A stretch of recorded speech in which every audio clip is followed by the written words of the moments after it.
चटपटा मज़ेदार पराठा आप इसको लंच बॉक्स में भी दे सकती हैं, नाश्ते में भी खा सकते हैं, दोपहर के खाने में भी खा सकते हैं। बहुत ही मज़े का बनकर तैयार हुआ है और बहुत ही आसानी से बनने वाला पराठा है। आप ज़रूर बनाकर ट्राई कीजिएगा। सबसे पहले ली है हमने मूली ताज़ा फ्रेश, इसको छील के ग्रेटर की मदद से हम ग्रेट कर लेंगे।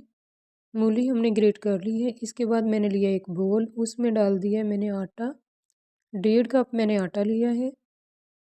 इसके बाद मैंने शामिल किया इसके अंदर 3 टेबलस्पून बेसन, हाफ़ टी स्पून ज़ीरा ऐड किया, 2 से 3 मिर्चें कट करके हरी, हाफ़ टी स्पून हल्दी, 2 फ्रेश लाल मिर्चें कट करके, हरा धनिया, 1 मीडियम साइज़ का प्याज बारीक कटा हुआ, हाफ़ टी स्पून दड़ा मिर्च, हाफ़ टी स्पून लाल मिर्च का पाउडर, 1 प्याली या 1 कप के बराबर ग्रेट की हुई जो कि मूली है बगैर पानी निकाले वो ऐड कर दी। 1 अंडा शामिल किया है, हाफ़ टी स्पून मैंने इसके अंदर नमक शामिल कर दिए।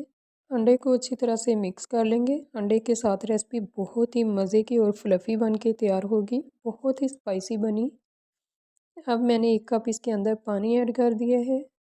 आप जल्दी से पहले चैनल को सब्सक्राइब कर लें और वीडियो को लाइक और शेयर कर दें। बैटर हमारा बन के रेडी हो चुका है। अब हम इसकी बनाएंगे रोटी या पराठा आपके सामने। पैन को मैंने ग्रीस करने के बाद गरम कर लिया था।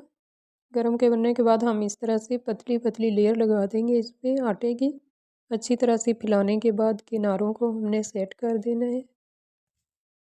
किनारे अच्छी तरह से सेट होंगे तो रोटी टूटेगी नहीं। पतली सी रख के इस तरह आपने अच्छी तरह से सेट कर देनी है। किनारे बिल्कुल अच्छी तरह से सेट हो चुके हैं। अब रोटी को हम हल्का हल्का सा घी लगा लेंगे साइडों पे।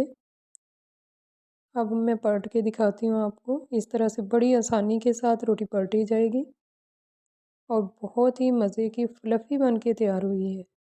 ज़रूर बनाकर ट्राई कीजिएगा। अल्लाह हाफिज़।